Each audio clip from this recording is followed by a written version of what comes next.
میرے نبی سے پوچھا گیا یا رسول اللہ مسلمان بزدل ہو سکتا ہے؟ ڈرپوک، آپ نے کہا ہو سکتا ہے۔ بخیل ہو سکتا ہے؟ کنجوسی کہتے ہیں سندھی میں، کنجوس ہو سکتا ہے؟ آپ نے کہا ہو سکتا ہے۔ یا رسول اللہ جھوٹ بول سکتا ہے؟ کہا نہیں، جھوٹ نہیں بول سکتا، بزدل بھی ہو سکتا ہے، ڈرپوک بھی ہو سکتا ہے، کنجوس بھی ہو سکتا ہے، جھوٹ نہیں بولے گا۔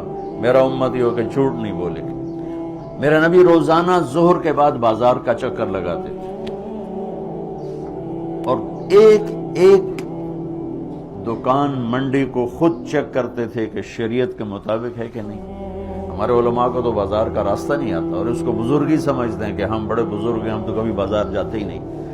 میرے نبی روزانہ بازار جاتے تھے تو ایک منڈی میں ڈھیر لگا ہوا تھا غلے کا، جو یا گندم، بارش ہوئی تھی لیکن وہ خشک تھا، تو آپ نے اندر ہاتھ ڈال کے نا نکالا تو اندر سے گیلا۔ آپ نے کہا یہ کیا کیا؟ کہ یا رسول اللہ بارش آئی تھی تو وہ گیلا ہو گیا تھا تو کوئی لیتا نہیں، تو میں نے گیلا اندر کر دیا اور خشک اوپر کر دیا۔ تو آپ نے کہا گیلا نکار کے باہر رکھ تاکہ گاہک کو پتہ چلے تیرے سودے کے عیب کا، اور خشک کو نیچے کر، پھر یہ جملہ فمن غش فلیس منا، جس نے دھوکہ دیا میری امت سے خارج ہو گیا۔ حضرت عبداللہ بن عمر کا پڑوسی یہودی تھا، عبداللہ بن عمر یہودی، ان کے گھر مہینے میں ایک دفعہ گوشت پکتا تھا، ایک دفعہ۔ جس دن گوشت پکتا تھا تو فرماتے ہمارے پڑوسی کو بھیجائے، تو اگر گھر والا کہتے جی ابھی نہیں، تو کہتے پہلے اس کو بھیجو بعد میں کھاؤں گا، اور وہ یہودی تھا۔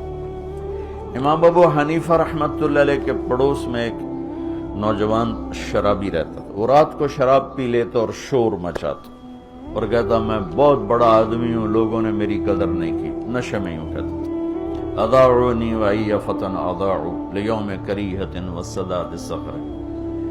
ایک رات پولیس افسر گزر رہا تھا تو اس نے شور سنا تو اس نے گرفتار کر کے جیل میں ڈال دیا کہ بھئی اتنے بڑے عالم کے پاس یہ شور مچا رہا ہے۔ 3-4 دن گزر گئے، اس کا شور سنائی نہیں دیا، تو امام صاحب کہنے لگے وہ ہمارا پڑوسی کہاں گیا؟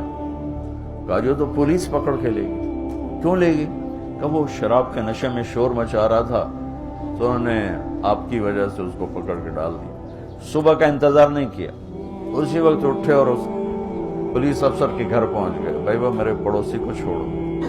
کہا جی میں نے تو آپ کی وجہ سے پکڑا ہے، آپ اتنے بڑے عالم ہیں، آپ علمی کام کرتے ہیں، آپ کو میں خلل ڈالتا ہے۔ کہا نہیں بھائی تو میری وجہ سے پکڑا ہے تو میری وجہ سے چھوڑ دیں۔ کہا جی میں چھوڑ دیتا ہوں۔ اس کو جیل سے نکال کر لائے، کہنے لگے کیوں بھائی تم کہا کرتے ہو نا میں بہت بڑا آدمی ہوں پر لوگوں نے میری کوئی قدر نہیں کی، تو میں نے تیری قدر کی ہے کہ نہیں کی؟ کہ حضرت میری بھی آج کے بعد شراب سے توبہ، میں بھی آئندہ کبھی شراب نہیں پیوں گا۔ تو بھائیو ساری زندگی کو 3 چیزوں سے خوبصورت بنا لو۔